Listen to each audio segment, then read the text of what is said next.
Hello दोस्तों, आपका स्वागत है अपने यूट्यूब चैनल पर।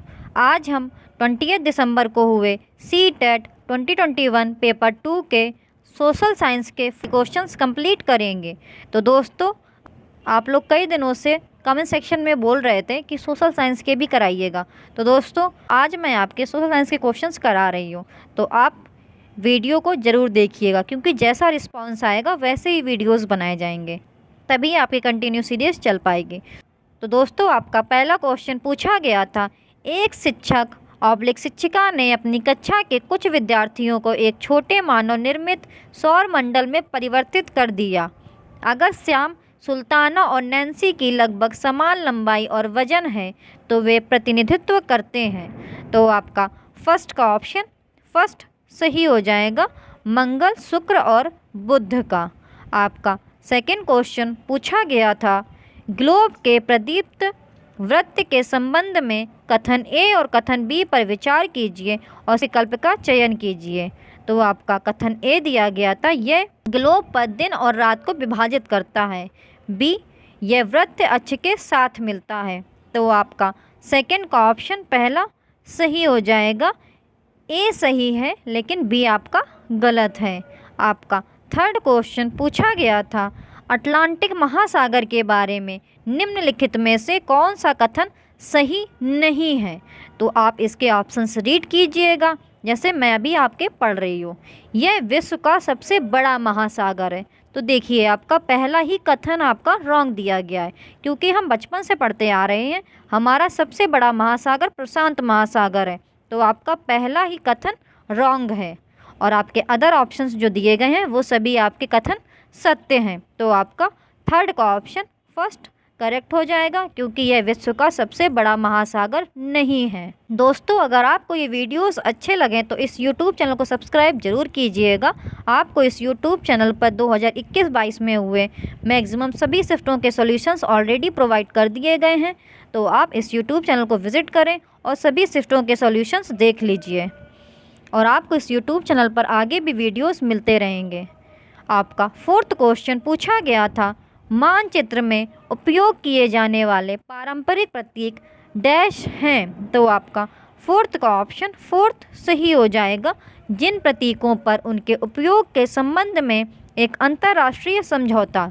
आपका फिफ्थ क्वेश्चन पूछा गया था, उच्च ज्वार के संबंध में कथन ए और कथन बी पर विचार कीजिए और सही विकल्प का चयन कीजिए। तो आपके कथन दिए गए थे, ये जल स्तर को तट की ऊंचाई तक पहुंचाते हैं, जो जहाज को बंदरगाह तक पहुंचाने में सहायक होते हैं। ये मछुआरों के लिए समस्या करते हैं, क्योंकि मछलियां उच्च ज्वार में तट से दूर चली जाती हैं। तो आपका फिफ्थ का ऑप्शन तीसरा सही हो जाएगा, ए सही है, बी असत्य है। आपका सिक्स्थ क्वेश्चन पूछा गया था, वायु दाब के संदर्भ में नीचे दिए गए कथनों में से कौन सा सही है। तो क्वेश्चन में क्या पूछा गया है, कथनों में से कौन सा सही है। तो जब आप सारे ऑप्शंस पढ़ोगे तो आपका सिक्स्थ का फोर्थ ऑप्शन सही निकलेगा। निम्न दाब बादल युक्त आकाश एवं नम मौसम के साथ जुड़ा है और उच्च दाब स्पष्ट एवं स्वच्छ आकाश से जुड़ा है। आपका सेवेंथ क्वेश्चन पूछा गया था, अमेजन बेसिन में पाए जाने वाले ब्रोमीलाइड डैश। तो आपका सेवेंथ का ऑप्शन तीसरा सही हो जाएगा, पौधे हैं जो अपनी पत्तियों में जल को संग्रहित रखते हैं। आपका एट्थ क्वेश्चन पूछा गया था, स्टैक निम्न में से किसकी अपर्दन विशेषता है। तो आपका एट्थ का ऑप्शन तीसरा सही हो जाएगा, समुद्री तरंग। आपका नाइन्थ क्वेश्चन पूछा गया था, सुनामी तरंगों के संबंध में कथन ए और कथन बी पर विचार कीजिए और सही विकल्प का चयन कीजिए। तो आपका कथन दिया गया था, ज्वालामुखी उद्गार कभी सुनामी तरंगों को उत्पन्न नहीं कर सकता।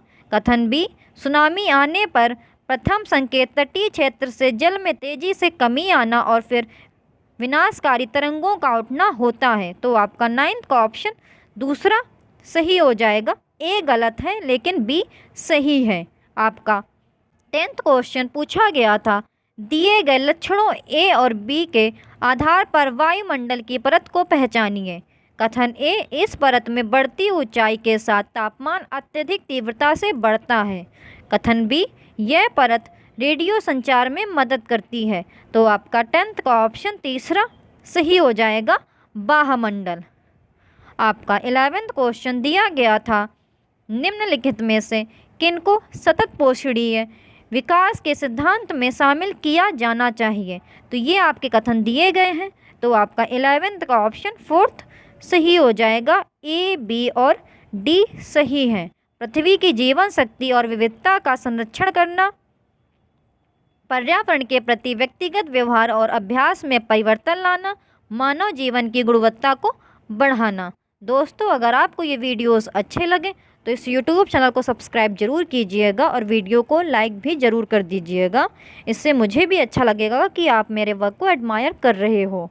आपका 12th क्वेश्चन पूछा गया था, खनिजों के संदर्भ में निम्नलिखित में से कौन से कथन सही हैं। तो आपका 12th का ऑप्शन 4th सही हो जाएगा, ए, सी और डी। तो आपके जो कथन दिए गए हैं वह हैं, खनिज बिना किसी मानवीय हस्तक्षेप के प्राकृतिक प्रक्रियाओं द्वारा निर्मित होते हैं। जो खनिज कम गहराई में स्थित होते हैं उन्हें विवृत खनन द्वारा निकाला जाता है। खनिज अनवीकरणीय संसाधन हैं। तो इस प्रकार आपका 12th का ऑप्शन 4th सही हो जाएगा कि ए, सी और डी ऑप्शंस आपके करेक्ट हैं। आपका 14th क्वेश्चन पूछा गया था, परंपरागत स्रोत के रूप में प्राकृतिक गैस का उपयोगी पक्ष क्या है। तो आपका 14th का ऑप्शन दूसरा सही हो जाएगा, ए और बी। ये आसानी से पाइपलाइन के जरिए परिवहनीय हैं और ये तेल और कोयले की अपेक्षा अधिक स्वच्छ हैं। आपका 15th क्वेश्चन पूछा गया था, उपनिषद, और आपको सही विकल्प का चयन करना था। तो आपका 15th का ऑप्शन 4th सही हो जाएगा, ए, बी और सी सही हैं। अध्यापकों और विद्यार्थियों के बीच संवाद का संकलन है, सरल वार्तालाप के रूप में प्रस्तुत किए गए हैं। वे विचार हैं जिनमें आत्मा और सार्वभौमिक आत्मा का विवरण किया गया है। आपका 16th क्वेश्चन पूछा गया था, पुरुष और महिला कंकाल अवशेषों के अध्ययन और उनमें विभेद करने के लिए हमें ध्यान देना चाहिए। तो आपका 16th का ऑप्शन दूसरा सही हो जाएगा, हड्डियों की संरचना पर, क्योंकि बड़े कूल्हे की हड्डी एक महिला को दर्शाती है। आपका 17th क्वेश्चन पूछा गया था, अकबरनामा के अनुसार सूबेदार का कार्यभार था। तो आपका 17th का ऑप्शन पहला सही हो जाएगा, राजनैतिक और सैनिक कार्य। आपका 18th क्वेश्चन पूछा गया था, बंगाली एक क्षेत्रीय भाषा के रूप में विकसित होने के कारक हैं।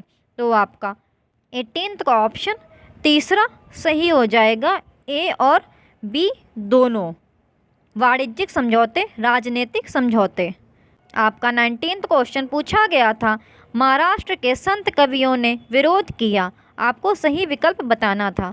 तो आपका 19th का ऑप्शन पहला सही हो जाएगा, ए और बी सही हैं। सभी प्रकार के कर्मकांडों का, जन्म पर आधारित सामाजिक अंतरों का। आपका 20th क्वेश्चन पूछा गया था, 19वीं सदी में कौन सा आदिवासी समूह मुख्यतः बकरियों का पालन करता था। तो आपका 20th का ऑप्शन तीसरा सही हो जाएगा, कश्मीर के बकरवाल। तो दोस्तों, यहाँ पर आपके अभी 20 क्वेश्चंस ख़त्म हो गए हैं। तो दोस्तों, आपके आगे के क्वेश्चन जो पूछे गए वो मैं आपके अगले वीडियो में बनाऊंगी। तो दोस्तों, अगर आपको ये वीडियोस अच्छे लगे तो आप इस यूट्यूब चैनल को सब्सक्राइब जरूर कीजिएगा और वीडियो को लाइक भी कर दीजिएगा। अगर आप इस सीरीज़ को पसंद करोगे तभी मैं कंटिन्यू इसके क्वेश्चंस आपको प्रोवाइड करती रहूँगी। Thank you for watching the videos. और कमेंट सेक्शन में ज़रूर बताइएगा कि अभी आपके 20 में से कितने क्वेश्चंस करेक्ट निकले हैं।